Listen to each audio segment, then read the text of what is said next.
Hi, I'm Jared Nelson from the Investing Channel, and welcome to The Juice.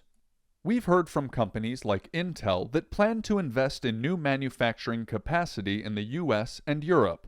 However, most manufacturing takes years to come online. In the meantime, companies are looking to places like Mexico, Indonesia, Thailand, Vietnam, India, and Malaysia.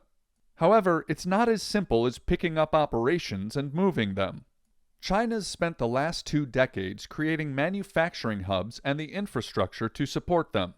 This tightly integrated system reduces costs while providing reasonable quality, and it happens across a broad range of industries. Apple manufacturer Foxconn agreed to a new facility in Wisconsin back in 2017. That deal, touted by the White House at the time, crashed.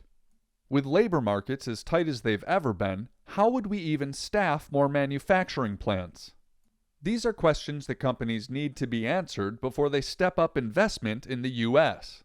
In the meantime, it gives us an opportunity to look for investments in some of these global hotspots. For that, we can use iShares country-related ETFs, such as EWM for Malaysia, INDA for India, and EWW for Mexico. That's all we have time for today on The Juice. Click follow and subscribe to The Juice email for your daily dose of market minerals.